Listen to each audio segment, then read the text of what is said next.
While Molly, our daughter, was in the emergency room, Clayton Stanfield was accompanying Victoria Fox, who had returned to the country with her son. Years ago, Victoria had left pregnant, and now her son and my daughter suffer from the same blood disorder, requiring a close relative's bone marrow transplant. Clayton and both children were found to be compatible donors.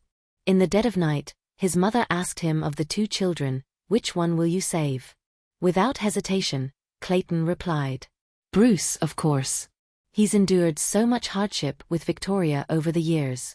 Heartbroken, I chose to divorce and took my daughter to Southampton. Later, Molly recovered. But I heard that Clayton Stanfield, the London tycoon, had turned the country upside down, searching for his missing wife and daughter. When we met again by chance, he desperately begged us to return to him. I asked Molly, "Do you still want your father?" "Not anymore." My daughter shook her head firmly. "That's right, because I didn't want him either." Ding. Wisnovel reminds you to click the subscribe button in the bottom right corner to read the complete novel. When the doctor handed me the test results, I turned the thin piece of paper over and over, still unable to believe my eyes. The weather had been cool lately, and Molly's cold had been recurring. The worst outcome I had anticipated was pneumonia. How could it be Mediterranean anemia? Dr. Gilbert tried to comfort me. This is a relatively common inherited hemolytic anemia that can be cured. As long as there's a suitable bone marrow match from a close relative, we can proceed with hematopoietic stem cell transplantation. After a long pause, I finally found my voice. And before the transplant, long-term blood transfusions and iron chelation therapy will be needed. This can effectively control the condition, but ultimately a bone marrow transplant will be necessary. We need to act quickly. When the disease manifests in young children, delays can't be afforded as it can impact both physical growth and cognitive development. As we left the consultation room, Molly, who had just finished treatment accompanied by a nurse, brightened up at the sight of me. "Mommy," I forced a smile and reached out to her. "Molly, let's go home." "Okay, but where's Daddy? Didn't he say he'd come pick us up?" Clayton had dropped us off at the hospital before hurrying away, saying there was an urgent meeting at the company. "Shall we give him a call and see if he's finished work?" My daughter nodded in agreement, but the call was immediately disconnected and subsequent attempts went straight to voicemail. This had never happened before. Clayton had always been there for me and our daughter, responding to our every need. What was going on? Coincidentally, Darren Snowden, Clayton's childhood friend, had just posted on WhatsApp. The caption read, "Look who's back, everyone." The location was tagged as Heathrow Airport. The comments section was bustling with activity. Edmund Buckley, "Oh, Miss Fox. Won't Clayton be thrilled?" Clifford Ainsworth, "What was the story with those two back then? They were so passionate for years, then suddenly went quiet." Someone even mentioned me. Although Victoria was Clayton's first love, he's a model husband now. "Won't his wife be upset if you talk like this?" I bit my lower lip and tapped to open a video clip. On the screen, a tall man was holding a little boy securely, his movements full of tenderness. Beside them, a woman leaned in, affectionately adjusting the child's hat. The scene was harmonious and warm, looking just like a family of three. Even without seeing his face, I recognized the man as Clayton. And that woman, her features and contours were strikingly similar to mine. Victoria Fox. This name, it seemed, had never been mentioned by Clayton before. I returned home with our daughter, feeling dazed. Perhaps not expecting us back so early, the two housekeepers were chatting while they worked. "Did you buy the seed base earlier?" The young master just called to say Miss Fox is coming today. "It's her favorite," Elsie asked. "Yes, I did. I also got Arctic clams, salmon and sweet shrimp, all her favorites. She used to eat here almost every day before. It's been 7 years since she went abroad. I've missed her after not seeing her for so long," Bobby replied while sorting vegetables. Both of them had come from the old family house and knew Clayton's past best. So Victoria Fox was his childhood sweetheart who had grown up with him. I coughed twice. Elsie and Bobby heard it, exchanged a glance, and immediately fell silent. Bobby, being quick-witted, approached with an awkward smile and asked concernedly, "Madam, you're back. Is Miss Molly all right?" What did the doctor say? I forced a smile and replied, "It's nothing serious. You two carry on. I'll take her to rest for a bit." I coaxed Molly to sleep. Her health had been poor lately. She wasn't sleeping well and had lost her appetite. It's normal for children to get bumps and bruises, but the bruises on her body took many days to fade. It turns out there were early signs of her anemia. I, as her mother, had been too careless. I felt a wave of guilt. After some time, the door opened and there was a commotion outside. "Wow, Uncle, is this your house? It's so cool. There's even a seesaw. If only I had someone to play with." The little boy's voice was shrill and chattery. "Wait a moment, Bruce. I'll call my daughter to play with you." Clayton's voice grew closer, followed by the door opening. "Molly, come out and play." My daughter, who had just fallen into a deep sleep, stirred at his disturbance. I quickly patted her gently and with a stern face, asked in a low voice, "You left us at the hospital. Aren't you going to ask how we got back?" Clayton rubbed his nose, knowing he was in the wrong, and explained softly, "The company was busy, you know that." Intending to expose him, I opened WhatsApp again, only to find that Darren's post was no longer visible to me. Clayton leaned in, nuzzling me gently, his voice full of coaxing. "Darling, don't sleep now. We have guests. Come and bring Molly out to meet them, She's not feeling well and needs rest," I said coldly. "You can entertain them yourself." Clayton's expression darkened, though he usually maintained a gentle demeanor, having grown up privileged. He couldn't tolerate being given the cold shoulder repeatedly. Ignoring me, he went straight to the bed and forcibly picked up our daughter. Not wanting her to be hurt, I had to let go. Molly, still groggy from sleep, opened her eyes to see Clayton and softly called out Daddy. She even affectionately nuzzled his face. "Molly, will you play with the big brother?" Clayton said, pressing his face against hers. "Okay," worried. I could only get up and follow them out. The seesaw in the playroom was specially made for Molly by Clayton. Before, Clayton would sit on one end while Molly and I sat on the other. Now it was Clayton holding Molly and Victoria holding Bruce. And I, like an out-of-place nanny, stood silently to the side. The little boy loved the excitement, screaming with joy for it to go faster and higher. Clayton obliged, pushing hard against the ground, his attention fully on Victoria and her son opposite him, completely unaware that Molly's face had turned pale from the jostling. I stepped forward to stop them. Though Clayton was displeased, he did stop. However, as we crossed paths, he lowered his voice and said, "Celia, please don't be such a killjoy." They took the two children to play with toys again. It was Bruce's first time back in the UK, and everything seemed new to him. "Uncle, I want this go-kart," Bruce exclaimed. Clayton generously said, "Okay, and this kitchen playset and the train tracks." "I want them all." "All right, they're all for Bruce," Clayton said in an indulgent tone. Molly pouted, "Dad, those are mine." It wasn't that she was being selfish. I had always taught her to ask permission before using others' belongings and to be polite.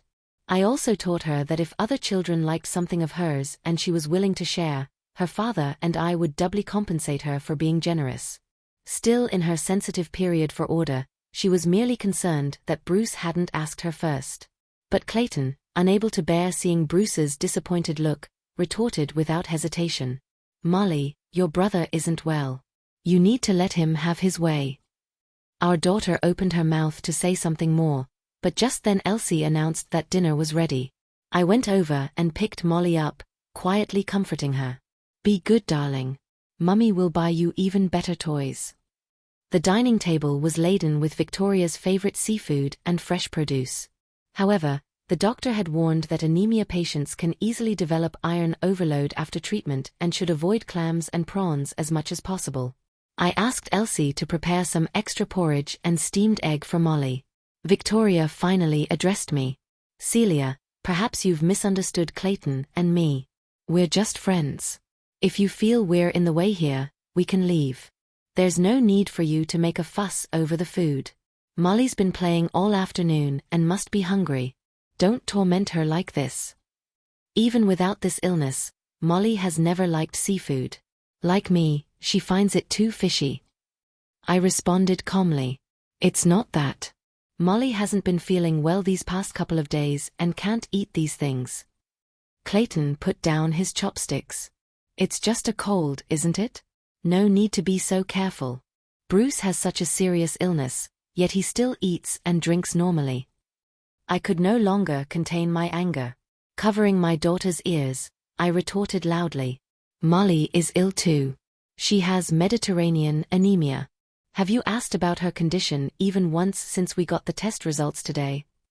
Clayton's expression froze, a hint of guilt flashing in his eyes.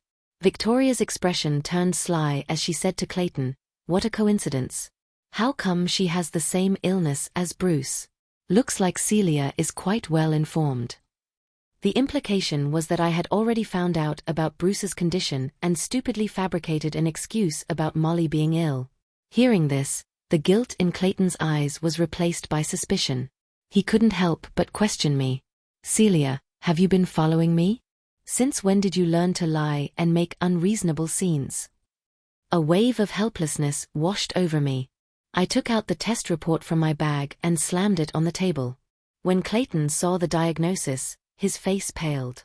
He quickly took Molly into his arms. "Sweetheart, Daddy is so sorry." Molly stroked his chin to show her forgiveness. I closed my eyes briefly, then said dejectedly, "The doctor said my bone marrow isn't a match." "You should go to the hospital as soon as possible," Victoria hastily added. "Yes, and do a compatibility test for Bruce while you're at it." For Bruce. The words echoed in my mind for a long time before I finally grasped their meaning. When I spoke, my voice was incredibly hoarse. "He is your child?" Clayton didn't dare meet my eyes. He lowered his head and mumbled an affirmative. "That all happened before I met you. Besides, I only found out recently." He tried to embrace me, but I stepped aside to avoid him. Victoria was still trying to comfort me. Bruce was an accident back then. Now he's just a bond of friendship between Clayton and me. I had made up my mind not to return to the UK. If I hadn't failed the compatibility test myself, I wouldn't have come to find him.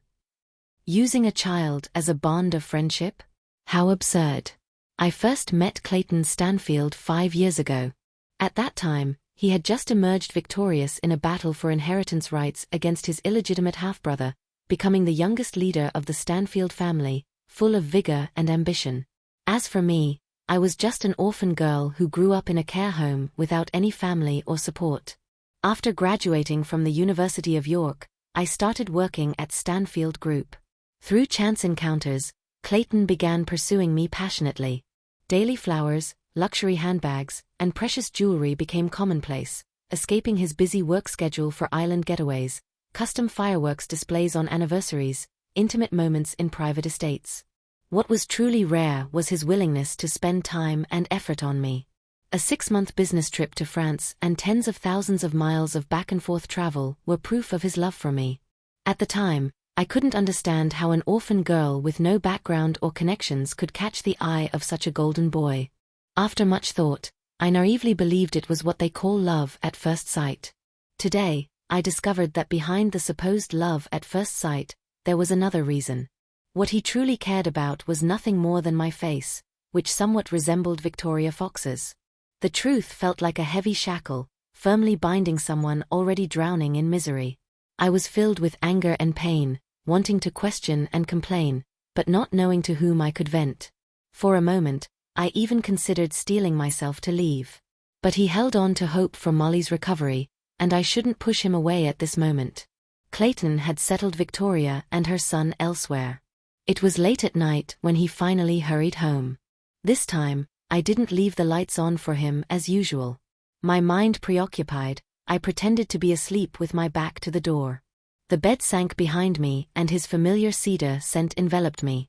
He buried his face in the crook of my neck and promised in a muffled voice, "Darling, don't worry, I'll protect Molly." If it weren't for the faint trace of Victoria's Gabriel perfume clinging to him, I might have believed him. The next day, Clayton went for bone marrow typing. The private hospital was extremely efficient. That evening, I overheard Clayton on the phone and asked about the progress. He lowered his eyes slightly and after a long pause said, "No, the results aren't out yet." I felt somewhat disappointed, but tried to convince myself that being anxious now would be futile. That night, Molly developed another high fever and I realized Clayton hadn't returned to our room. I went looking for him and found the study light on. My mother-in-law, who rarely visited, was unexpectedly present. If Dr. Poole hadn't called me, I wouldn't have known such a big thing had happened. Now you and both children are compatible donors, but only one stem cell collection can be done in the short term. The next one would have to wait at least a year. Do you want to save your son or your daughter first? Clayton didn't hesitate for a second. Bruce, of course. He suffered a lot with Victoria over the years. My mother-in-law didn't say much more, just took out a black card. There's not much I can do. Give this to Victoria. Consider it a small gesture from a grandmother. I stood frozen in place, a chill creeping up from the floorboards beneath my feet, spreading straight to my heart. The thermometer in my hand clattered to the ground. The conversation inside the room abruptly ceased as Clayton finally noticed my presence. A flicker of panic flashed in his eyes. My mother-in-law, however, remained composed. She glanced at me briefly before leaving nonchalantly, as if nothing had happened. Clayton hurriedly approached me, grasping my cold hands as he explained softly. "Celia, it's not that I don't love Molly. It's just that Bruce fell ill earlier and his condition is more severe. Molly still has time. Besides, Bruce is a boy after all, and you know how desperately my mother wants a grandson." When Molly was born, my already disapproving mother-in-law grew even colder towards me. During my postpartum confinement, she constantly found fault, hinting that I should get pregnant again immediately and keep trying until I bore a son. In a family of the standing, which daughter-in-law doesn't have several children? Yet you, with no parents, are so delicate. Clayton had smashed a cup arguing with her and even threatened to get a vasectomy. Back then, he was the one who stood up for me, insisting that a daughter could inherit the family business just as well. He was the one who, not wanting us to suffer any mistreatment, defied the pressure from the family elders and moved me and Molly out of the family home against everyone's wishes. But now he was putting me behind others, asking me to wait. Clayton held me tightly in his arms. "Darling, I promise I'll work hard to get back in shape. In less than a year, just 6 months, I'll be ready to donate bone marrow to Molly. Please trust me, all right?" My heart shattered. Facing this foregone conclusion, all struggles seemed futile. Even if you could manage it, would your mother allow it? What if after 6 months your health still isn't up to par? What if Molly's condition worsens in the meantime? What if she grows up and learns that her father chose to save another child first? Have you considered all of this? He continued to argue. I have, truly. I'll arrange the best medical team for her. As for the truth, if neither of us says anything, she'll never know. Besides, Bruce isn't just anyone, he's Molly's blood-related brother. Hasn't Molly always been asking for a big brother?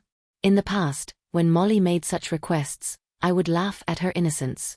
Clayton would use it as an excuse to be intimate with me night after night. Now that her childish wish had been absurdly granted, it turned out I was the fool who had been kept in the dark all along. Lowering my eyelashes, I let out a long sigh. After all your explanations, it really comes down to one thing. Bruce is Victoria's child, and Molly isn't right.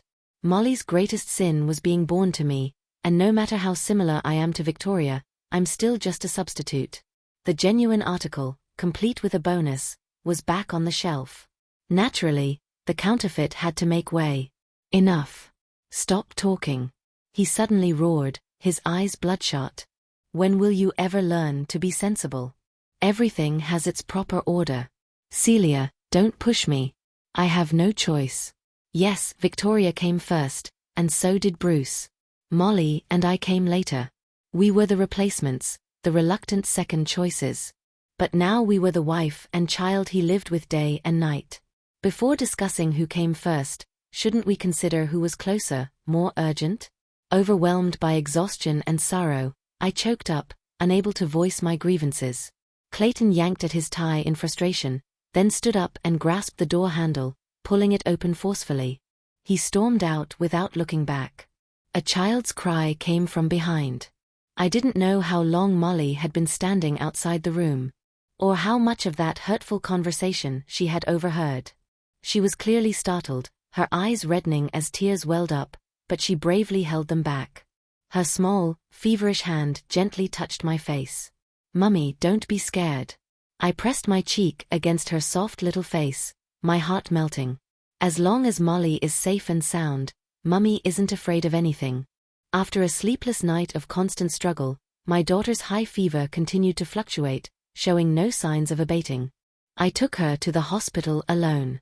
She lay there with an 4 drip, a cooling patch on her forehead. Despite her illness, she didn't cry or fuss, quietly watching cartoons instead. Suddenly, there was a commotion behind the curtain next to us. "Uncle Clayton, I feel awful. Will you stay with me today?" It was Bruce. Clayton replied gently, "Of course I will." "Then tell me some stories."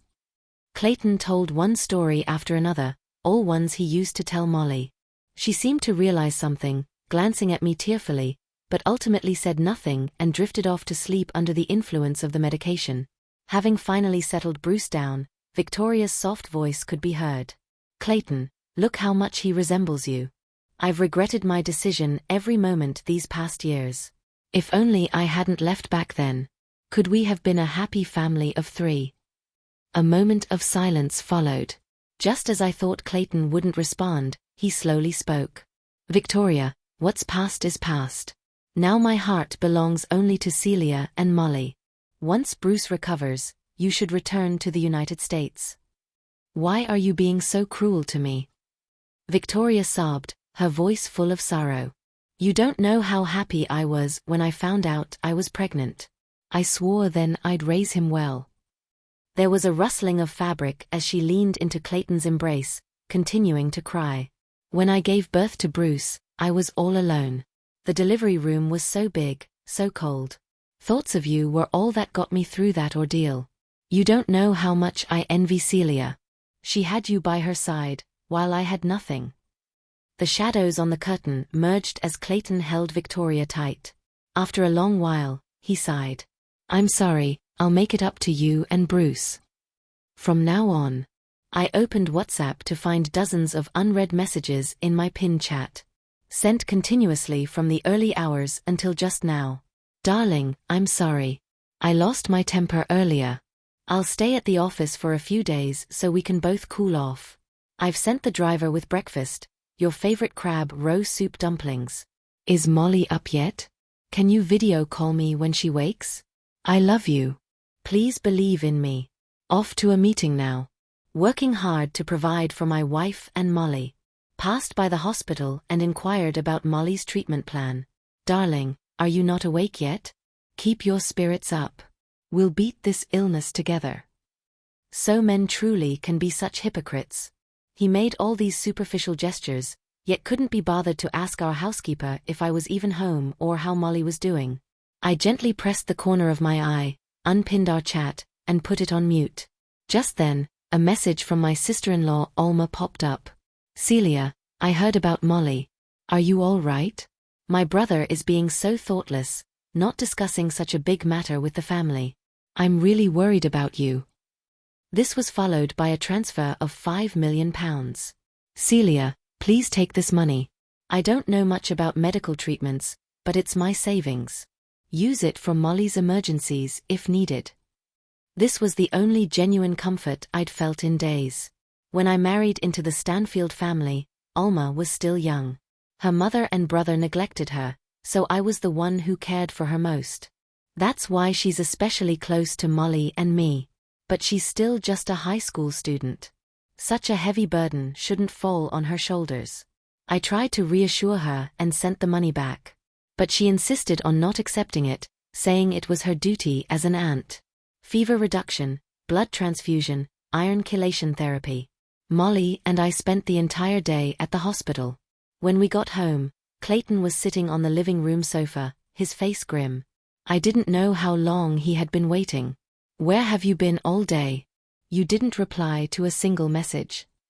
I retorted, "What about you? Where have you been since last night?" Where else could I go besides the office? I've reported my schedule, haven't I? As for you, you're not considering Molly's health, dragging her around everywhere. Can you even be a proper mother? My gaze slowly scanned Clayton's features. I didn't know when the person I shared a bed with, whom I saw day and night, had become so unfamiliar. It sent chills down my spine. In moments, I hadn't noticed how many more lies he had told me. Taking a deep breath, I spoke calmly. Clayton, let's get a divorce. Give me a sum of money and I'll take Molly with me. His eyes froze. He violently stubbed out his half-smoked cigar and sneered. Celia, how long are you going to keep this up? Never mind anything else. I have the stem cells that can save Molly's life. Just based on that, can you bear to leave me? How ridiculous. He wasn't willing to use the life-saving treatment for Molly first, yet he asked if I could bear to leave him. Ignoring his sarcasm, I continued. Dr. Gilbert said that while transplants from close relatives have better outcomes, it's not an absolute requirement. As long as I have money, I can use someone else's. Seeing my resolute attitude, his tone softened with a hint of helplessness and probing. I just wanted to know where you went today, what you did, why you kept ignoring me. Surely it doesn't have to come to divorce. It does. Without any hesitation, I coldly uttered these words. So all my words were for nothing. You still don't believe me. Fine, since you don't care about our daughter's life, I won't force the issue. He bit his cheek, feigning nonchalance. How much do you want? Not much. 100 million pounds. It's a drop in the ocean for you. I took out a thin divorce agreement and pushed it in front of him. Sign it now, and we'll go to the court tomorrow. Clayton stared intently at my face, as if trying to find a flaw in my expression. I met his gaze without flinching. After a long while, he nodded fiercely. Fine, I'll sign. Celia, don't regret this. The divorce process was simpler than I had imagined. Clayton cared about his image and wouldn't back out during the cooling-off period. After returning from the registry office, I took off my wedding ring and put it in a box. The massive Charmettes solitaire still sparkled brilliantly, but the love and vows it once represented had soured. At our wedding, the priest had asked Mr. Stanfield, "Will you love this woman forever, in sickness and in health, for richer or poorer?" Thinking back now, Clayton's gaze at that moment seemed to look through me, falling on someone else. Perhaps that firm I do was never meant for me. When it came to being spiteful, Clayton always had to have the upper hand. Seeing me like this, he also took off his wedding ring and carelessly tossed it aside. He then gave a high-profile interview, blurting out, "I'm single now, very free." When the host inquired about his relationship status, in an instant, I became the laughing stock of our social circle. The more intense people's envy had been when Clayton and I got married, the more scorching their mocking gazes were now. But I didn't care. The person I loved most was battling a serious illness. I had no energy left to deal with idle gossip. In the month that followed, I spent every day with Molly, taking her for hospital checkups, to amusement parks, and to taste various delicacies. Clayton, on the other hand, was no longer busy. He idled at home every day, even having his secretary come to the house to report on work matters. Victoria Fox came over a few times, but each time he took her and Bruce to the old family house. However, he always returned home in the evening. I moved with Molly to the guest room, out of sight, out of mind. In my spare time, I arranged for a house in Southampton in advance. Dr. Gilbert told me that the city had access to global medical resources and might offer more hope for Molly's condition. It was worth a try. I asked Molly, "Sweetheart, would you like Mummy to take you to a beautiful city?" My daughter answered in her sweet voice, "Yes. I'll go anywhere with Mummy. What if we don't take Daddy with us? Would that be okay?" My daughter counted on her chubby fingers, thinking hard for quite a while. Daddy wanted to be a daddy for other children first. He put me behind others, so I should put him behind too. I gently stroked her hair, feeling a pang of bitterness in my heart. Such a simple truth, how had I not seen it clearly before? As soon as the divorce papers were in my hands, I booked a flight for that very day. Packing up the few belongings I had, I took Molly's small hand in mine, and resolutely left the house that had been my home for 5 years. Just as we were about to leave, Clayton blocked the doorway, his eyes red-rimmed and bloodshot. "Celia, if I had chosen to give the transplant to Molly first, would we have avoided ending up here today?" he asked, as if such a hypothetical scenario would be some great blessing for us both. My expression remained calm as I simply asked him to step aside, without acknowledging his question. He moved slightly, turning his head away as he spoke in an unnatural tone. "You don't have to move out. This house is yours to keep." I shook my head, responding quietly, "That won't be necessary." While exchanging my boarding pass, I caught a glimpse of an old photo in my wallet. It showed Celia and Clayton from 5 years ago, smiling brightly. No matter how many wallets I'd gone through over the years, I'd always kept that photo with me. I held it, looking at it twice more before walking down the jet bridge and casually tearing it to pieces, dropping them in a rubbish bin. From this moment on, the past was forgotten. Wiped clean as the plane broke through layers of clouds to reveal a clear blue sky, a surge of hope welled up inside me. I prayed that the same liberating force would descend upon Molly as well. May she push through the fog and see the light. Perhaps once a person shakes off the shadows of the past, good fortune follows close behind. It had been barely 2 months since Molly and I arrived in Southampton when the doctor informed us of preliminary results from the low-resolution human leukocyte antigen typing. A few days later, a nurse called with good news. "Ms. Stewart, congratulations. We've found a suitable donor match. We'll be arranging the hospital admission soon, so please make sure you're prepared," she said cheerfully. I wept with joy. Hanging up, I noticed several missed calls from Clayton, which hadn't connected due to the line being busy. He had also sent text messages. "Celia, I'm drunk. Can you come get me? I miss you so much, and Molly too. How is she doing?" Just the other day, Alma had called to chat, and at the end of the conversation, she quietly revealed that Clayton had already donated hematopoietic stem cells for Bruce. However, Bruce was experiencing severe rejection symptoms. Alma was very worried about her little niece and repeatedly cautioned me. "Bruce has developed acute graft-versus-host disease. He's covered in rashes and blisters, suffering from abdominal pain and vomiting. His serum bilirubin levels are frighteningly high. He's still in the ICU at the hospital. Poor thing. Celia, you must keep a close eye on Molly's condition. If anything seems off, intervene early." This was precisely when Victoria and Bruce needed Clayton most, yet here he was, finding time to go drinking. I blocked his number and set my phone aside. No longer bothered by it as I focused on preparing everything for Molly. Outside the operating theater, fear engulfed me like a tidal wave. Molly was my only blood connection in this world. And now she lay unconscious on the operating table, her future uncertain. I couldn't sit still, silently praying to every deity I could think of. A friend alerted me that Clayton had updated his usually quiet social media profile. I opened the screenshot to see a single line of text. "Is there a time machine that can take us back to the past?" The accompanying image showed our old wedding rings with his still firmly on his left ring finger. Such pointless nostalgia did nothing to alleviate the suffering Molly and I had endured. I set my phone down quietly and picked up the 18 prayer beads I had gotten from Hong Hong Temple, once again praying fervently. This devoted woman is willing to exchange her ex-husband's 20 years of good fortune for her daughter's lifelong health and peace. Perhaps the gods heard my plea, for fortunately the transplant surgery went very smoothly. The post-operative immunosuppressants were administered appropriately with adjustments made for Molly's specific condition. Her rejection symptoms were very mild. Her once pale and thin face, weakened by anemia, visibly gained color and fullness.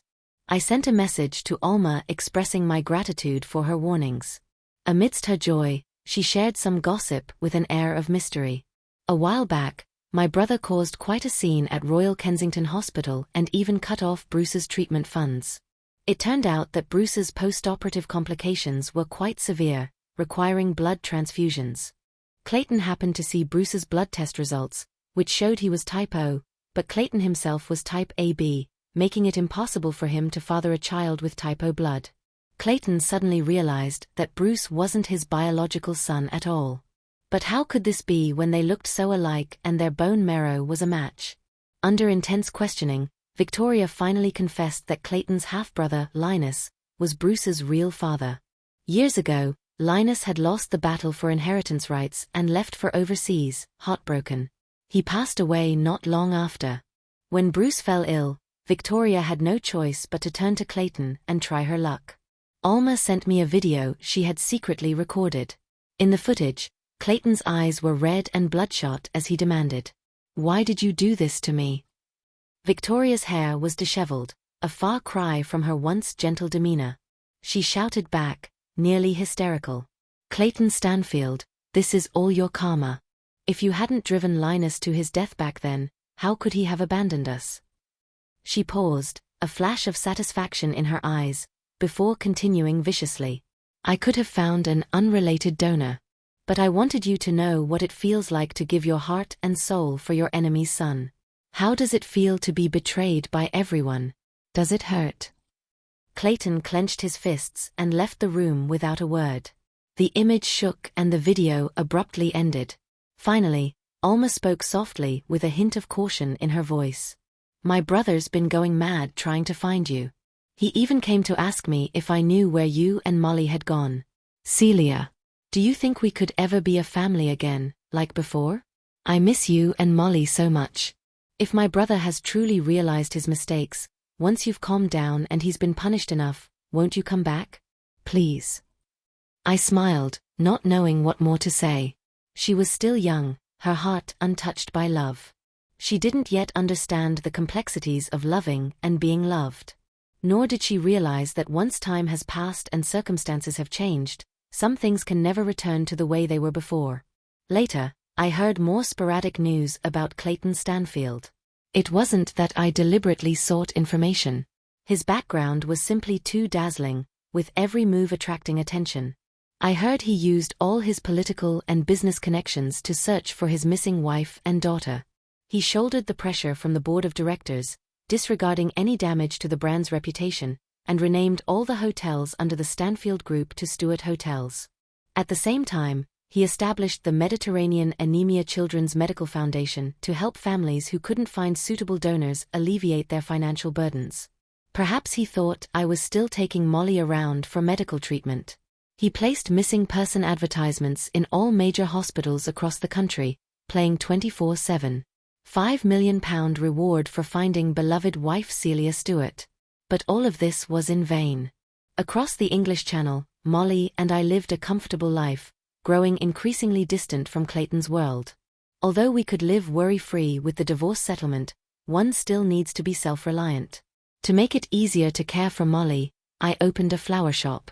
I only sold my beloved camellias. After Molly recovered, I became extremely indulgent with her, and she gradually grew bolder and more mischievous. One day, she knocked over the flower rack, and dozens of pots crashed to the ground. Knowing I couldn't bear to scold her, she sat on the floor pretending to cry while secretly observing my reaction. I steeled my heart, picked her up, and made her clean up the mess. When you do something wrong, you can't escape responsibility by throwing a tantrum. You need to find a way to make amends yourself. Molly listened and obediently did as she was told. The wind chime at the door tinkled, signaling a customer's arrival. I looked up to see a tall figure, strangely familiar yet unfamiliar, with a slightly hoarse voice. "A bouquet of white camellias, please. My wife's favorite." Clayton walked in casually, then froze the moment he saw Molly cleaning up.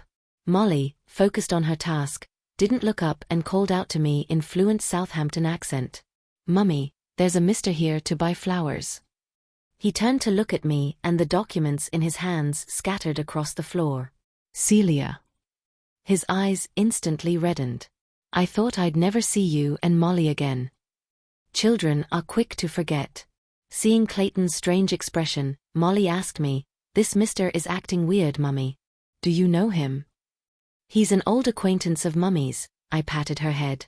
"There are freshly baked pineapple buns in the kitchen. Go have some." Hearing this, Molly ran off happily.